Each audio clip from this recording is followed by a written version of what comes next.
अस्सलामुअलैकुम दोस्तों, my name is Nizamuddin. आप देख रहे हैं निज़ाम ऑफिशियल।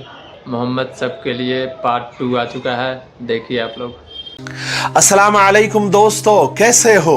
उम्मीद है कि सब खैरियत से होंगे। अल्लाह आप लोगों को ऐसे ही खुश रखे। मोहम्मद सब के लिए सल्लल्लाहु अलैहि वसल्लम के वीडियो सीरीज का ये दूसरा हिस्सा यानी पार्ट 2 है। थोड़ा हम रिकैप यानी पहले हिस्से में हमने क्या कहा था थोड़ा संक्षेप में और शॉर्टकट में सुन लेते हैं ताकि ये दूसरा हिस्सा हमें बेहतर तरीके से समझ में आए। हमने पहले हिस्से में सुना कि मक्का शहर तकरीबन 4000 साल पहले बिल्कुल बंजर काले पत्थरों से घिरा हुआ एक लकवदक चटियल मैदान था। अल्लाह के हुक्म से हजरत हाजरा जो कि हजरत इब्राहिम अलैहिस्सलाम की बीवी थी, उन्होंने उसको आबाद किया। उससे पहले वहां न आदम था, न आदम जात था, न पानी का नामो निशा था, न हरियाली थी। तो हजरत इस्माइल अलैहिस्सलाम जो कि हजरत इब्राहिम और हजरत हाजरा के बेटे थे, उनकी एड़ियां रगड़ने की वजह से और अल्लाह के हुक्म से जमजम निकला और पानी का अच्छा खासा इंतजाम हो गया। सबसे पहले एक कबीला जिसका नाम जुरहुम था वहां पर आया और हजरत हाजरा की इजाजत से वहां रहने लगा। फिर आहिस्ता आहिस्ता आबादी बढ़ने लगी। फिर कुछ सालों के बाद हजरत हाजरा का इंतकाल हो गया। फिर हजरत इस्माइल अलैहिस्सलाम का इंतकाल हुआ। लोग बुतों की पूजा करने लगे। एक वक्त ऐसा आया कि काबा में बुत ही बुत रखे हुए थे, लेकिन काबा के जो ट्रस्टी थे, जो मुतवल्ली थे, वो बनु इस्माइल यानी इस्माइल अलैहिस्सलाम की औलाद में से ही थे। चलिए अब आगे सुनते हैं। हुआ ये कि वक्त के साथ साथ आहिस्ता आहिस्ता काबे के ट्रस्टियों में झगड़े होने लगे और छोटी मोटी जंगें भी होने लगी। जैसे आजकल मस्जिदों के ट्रस्टियों में, मुतवल्लियों में झगड़े होते हैं, ट्रस्टी बदल जाते हैं या फिर इलेक्शन होकर मुतवल्लियान बदल जाते हैं। उस जमाने में जिसकी ताकत ज्यादा होती थी वो अपनी ताकत की जोर पर काबे का ट्रस्टी बन जाता था। फिर काबे की चाबियां उसके पास होती थी, फिर उसकी हुकूमत आ जाती थी। वो जिसे चाहता का एंट्री दे देता और जिसे चाहता नो एंट्री कर देता। सबसे पहले ये चाबियां बनु इस्माइल यानी इस्माइल अलैहिस्सलाम की औलाद के हाथों में ही थी। फिर उसके बाद बनु जुरहुम के हाथों में आई, फिर उमालिका कबीले के हाथों में आई, फिर बनु खुजा के कब्जे में आई।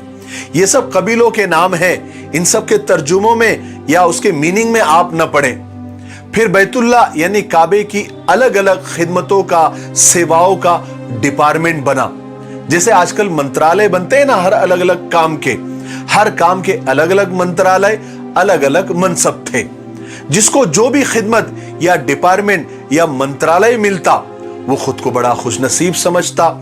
इन सब ओहदों को अरबी में मनासिब कहते हैं और एक खिदमत को मनसब कहते हैं।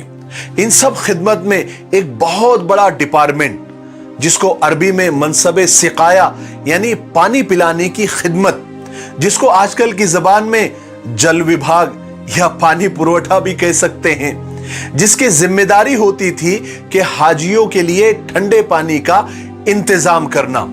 अब पानी के इंतजाम करने की जरूरत क्यों पड़ी, क्यों यह डिपार्टमेंट बनाना पड़ा? इसलिए कि जमजम का कुआं इन झगड़ों की वजह से बंद हो गया था। क्यों बंद हो गया था और कैसे बंद हो गया था? उसकी वजह यही सब झगड़े, काबे के ट्रस्टी बनने के और मक्का के सरदार बनने की चक्कर में जब बनी जुरहुम की लड़ाई एक कबीले बनु खुजा से हुई तो उन्होंने ये कुआं मिट्टी डाल डाल कर पाट दिया यानी बंद कर दिया। और बनी जुरहुम ने मक्का से भागते भागते बैतुल्ला का कुछ कीमती सामान चुपके से उस कुएं में डालकर मिट्टी से बंद कर दिया और जमीन दोस्त कर दिया, जैसे वो कुआं था ही नहीं।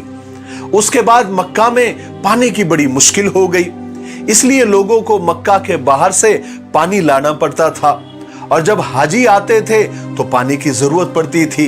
इसलिए ये खिदमत, ये डिपार्टमेंट, ये मंत्रालय, ये जो मनसबे सिकाया है जिसको अरबी में कहते हैं, ये किसी कबीले के पास होता था और किसी कबीले के पास काबे की चाबियां भी होती थी, और जो डिपार्टमेंट के पास ये चाबियां होती थी काबे की, उस खिदमत को अरबी में मनसबे हिजाबा कहते थे। तीसरा मनसब यानी तीसरा डिपार्टमेंट मनसबे रिफादा था, यानी हाजियों के खाने वगैरह का इंतजाम करना। आजकल की जबान में उसे खुराक मंत्रालय कह दीजिए। और भी बहुत सारे डिपार्टमेंट बने हुए थे जिनके जिम्मे अलग अलग खिदमतें, अलग अलग सेवाएं थी, और जिनको भी ये डिपार्टमेंट मिलते थे वो अपने आप को बहुत खुशनसीब समझते थे। एक आखिरी सदी में एक बहुत बड़ा इनकलाब आया। बनु इस्माइल में, यानी इस्माइल अलैहिस्सलाम की औलाद में एक शख्स कुसै बिन किलाब पैदा हुआ। उसने बनु खुजा से लड़ भिड़ कर मक्के की सरदारी छीन ली और काबे की सारी खिदमतें अपने हाथ में ले ली।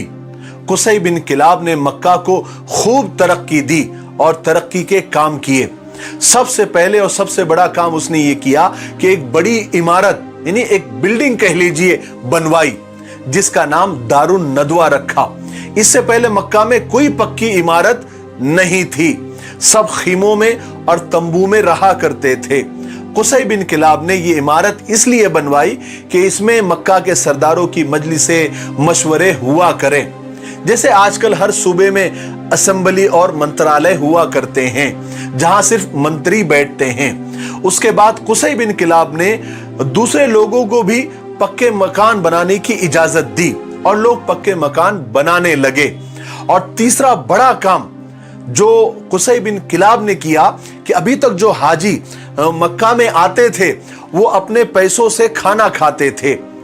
कुसै बिन किलाब ने यह तरीका बिल्कुल खत्म कर दिया, ये कानून ही खत्म कर दिया और अपने ही कबीले कुरैश पर टैक्स लगा दिया। और उन पैसों से, जो टैक्स से जो पैसा जमा होता था, उन पैसों से हाजियों को खाना खिलाया जाने लगा। यह पहला टैक्स था जो कुसै बिन किलाब ने मक्का में इजाद किया। कुसै बिन किलाब कबीले कुरैश का था। उसने खूब मक्का को तरक्की दी और तरक्की वाले काम किए। पूरे मक्का में क्या, पूरे अरब में उसकी वाहवाही होने लगी। कुसै बिन किलाब के 4 बेटे थे, जरा गौर से सुने। कुसै बिन किलाब के 4 बेटे थे। बड़े का नाम अब्दुद्दार था और छोटे बेटे का नाम अब्द मुनाफ था। जब कुसै बिन किलाब बूढ़ा हुआ तो उसने काबे के सारे ओहदे अपने बड़े बेटे अब्दुद्दार को दे दिए। लेकिन कुछ ही साल के बाद अब्दुद्दार और अब्द मुनाफ की औलाद ने ये ओहदे आपस में बांट लिए। इस तरह मनसबे सिकाया यानी पानी का डिपार्टमेंट और मनसबे रिफादा यानी खाने का डिपार्टमेंट अब्द मुनाफ के हिस्से में आया, और मनसबे हिजाबा यानी काबे की चाबियों वाला मनसब और जंगों में झंडा संभालने की खिदमत वाला जो डिपार्टमेंट था, ये अब्दुद्दार के हिस्से में आया। फिर चलते चलते जैसे जैसे वक्त गुजरता गया, ये खिदमतें, ये डिपार्टमेंट आगे ट्रांसफर होती रही, मुंतकिल होती रही। अब्द मुनाफ के बड़े लड़के का नाम अब्द शम्स था। ये सारी जिम्मेदारी बाद में अब्द शम्स के पास आई। उसके बाद अब्द शम्स के छोटे भाई हाशिम के पास आई, और ये हाशिम सरकार दो आलम सल्लल्लाहु अलैहि वसल्लम के परदादा थे। हाशिम अपने कौम के सबसे ज्यादा बुजुर्ग, नेक और अक्लमंद समझे जाते थे। उनकी शराफत, उनकी सखावत बहुत मशहूर थी। उन्होंने भी मक्का की तरक्की के लिए बहुत काम किए और दूसरे मुल्कों से यानी दूसरी कंट्री से जो बिजनेस के मुआहदे, एग्रीमेंट होते थे वो किए, जिसे आजकल की जबान में इंपोर्ट एक्सपोर्ट कहते हैं। इससे मक्का की शोहरत को 4 चांद लग गए। और हाशिम ने एक कानून यह भी बनाया कि मक्का से हर साल 2 बड़े तिजारती काफले यानी बिजनेस टूर बाहर जाएंगे। एक काफला, एक टूर सर्दियों में यमन जाएगा और दूसरा काफला गर्मियों में मुल्क शाम जाएगा। इस फैसले से मक्का वालों को बहुत माली फायदा हुआ और सब खुशहाल हो गए। और हाशिम के बाद ये सारे डिपार्टमेंट हाशिम के बेटे अब्दुल मुत्तलिब के पास आए, क्योंकि ये हाशिम के बेटे थे और सरकार दो आलम सल्लल्लाहु अलैहि वसल्लम के दादा थे। दरअसल ये इनका हक भी था। अब्दुल मुत्तलिब हाशिम की तरह ही बहुत सखी और बहुत नेक थे, कभी शराब को हाथ नहीं लगाते थे और ये उस वक्त के लिए बहुत बड़ी बात होती थी। मक्का वालों को पानी की बहुत तकलीफ थी क्योंकि जमजम का कुआं भी बंद था। ये कुआं सैकड़ों साल पहले बनु जुरहुम बंद करके गए थे, जैसे मैंने आपको पहले बता दिया। अब लोग तो ये भी भूल गए थे कि यहां कोई कुआं भी था। एक रात हुआ ये कि अब्दुल मुत्तलिब रात को सोए और ख्वाब में देखा तो एक शख्स पुकार पुकार कर और चिल्ला चिल्ला कर अब्दुल मुत्तलिब से कह रहा था कि जाओ जमजम का कुआं खोद डालो, जाओ जमजम का कुआं खोद डालो।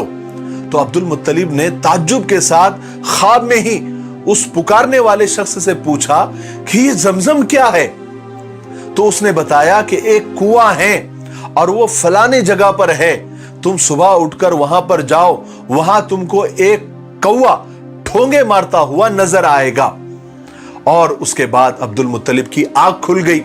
सुबह होते ही अब्दुल मुत्तलिब हरम पहुंचे, यानी जो जगह ख्वाब में बताई गई थी वहां पहुंचे, वो जगह हरम में थी। तो देखा कि सचमुच वहां पर एक कौवा जमीन कुरेद रहा है। अब अब्दुल मुत्तलिब ने यह फैसला कर लिया कि वो कुआं तो जरूर खोदेंगे। मगर जब उन्होंने कुरैश से यानी अपने कबीले वालों से इसका जिक्र किया, अपने ख्वाब का जिक्र किया, कुएं का जिक्र किया और कुआं खोदने की बात की, तो वो लोग तैयार नहीं हुए। और खुद तो तैयार नहीं हुए, अब्दुल मुत्तलिब को भी मना करने लगे। मगर अब्दुल मुत्तलिब अपने फैसले के पक्के थे। वो तो फैसला कर चुके थे कि वो कुआं तो जरूर खोदना है। उस वक्त अब्दुल मुत्तलिब को सिर्फ एक बेटा था जिसका नाम हारिस था। उस वक्त अब्दुल मुत्तलिब को यह ख्याल आया कि काश मेरे 10 बेटे होते तो मुझे दूसरों के पास जाने की नौबत ही नहीं आती। इसलिए उन्होंने वहीं पर अल्लाह से दुआ की कि अल्लाह मुझे 10 बेटे दे दे जो बड़े होकर मेरे काम में हाथ बटाएंगे। अगर ए अल्लाह तूने मुझे 10 बेटे दे दिए तो एक बेटा मैं कसम खाता हूं कि तेरे नाम पर कुर्बान कर दूंगा। उसके बाद हारिस और अब्दुल मुत्तलिब यानी दोनों बाप बेटों ने मिलकर वो कुआं खोद ही डाला। बहुत मेहनत की, लेकिन कुआं खोदते खोदते उनको कुछ सोने का सामान भी मिला। जो मैंने आपको पहले बताया था कि जो कबीले बनु जुरहुम था, वो मक्का से भागते हुए उन्होंने कुछ कीमती सामान काबे का उस कुएं में दफन करके मिट्टी से उस कुएं को जमीन दोज कर दिया था। तो इस वक्त अब्दुल मुत्तलिब को कुआं खोदते वो सारा सामान मिला। अब्दुल मुत्तलिब ने वो सारा सामान लेकर काबे को खूब सजाया और फिर कुआं खोदने लगे। और कुआं खोदते ही पानी का चश्मा उबल पड़ा, वो तो जमजम था। फिर कुछ दिनों के बाद में, कुछ सालों के बाद में अल्लाह ताला ने अब्दुल मुत्तलिब की दुआ कबूल फरमाई और अब्दुल मुत्तलिब को 10 बेटे अता किए। जब सब बेटे जवान हुए तो अब्दुल मुत्तलिब को अपनी कसम पूरी करने का ख्याल आया। क्या कसम थी? कि एक बेटे को अल्लाह के नाम पर ज़ुबह करने का। अब्दुल मुत्तलिब ने कसम पूरी करने का फैसला किया और सब बेटों के नाम का कुरा डाला। उस वक्त तो जो भी कुरा अंदाजी यानी चिट्ठियां, जिसको हम चिट्ठियां डालना बोलते हैं, तो सब बेटों का नाम लिखकर वो कुरा अंदाजी की। तो उस कुरे में कुर्बानी के लिए किसका नाम आया? सबसे छोटे बेटे अब्दुल्ला का नाम आया। और ये अब्दुल्ला सरकार दो आलम सल्लल्लाहु अलैहि वसल्लम के वालिद थे, अब्बू थे। अब वीडियो काफी लंबा हो रहा है, इसलिए आज हम दूसरे हिस्से में यहीं पर रुक जाते हैं। इसके आगे हम इसके आगे की बातें, इसके आगे के वाकयात आपको तीसरे हिस्से में इंशाअल्लाह बयान करेंगे। तो आप थोड़ा सा इंतजार करें, इंशाअल्लाह बहुत जल्द ही तीसरा हिस्सा आपके सामने हाजिर होगा। तब तक आप इस वीडियो को देखें। अगर आपको ये मालूमाती लगता है और आपको अगर बहुत कुछ सीखने को मिला है तो आपका ये फर्ज बनता है कि इस वीडियो को आप आगे शेयर करें, जैसे आपने हमसे वादा किया था कि हर वीडियो देखने वाला इस वीडियो को 5 लोगों को शेयर करेगा। मेरे लिए दुआ करते रहें और सारी इंसानियत और सारी उम्मत के लिए खैर की दुआ करते रहें। अस्सलामु अलैकुम व रहमतुल्लाहि व बरकातुहू। वालेकुम अस्सलाम व रहमतुल्लाहि व बरकातुहू।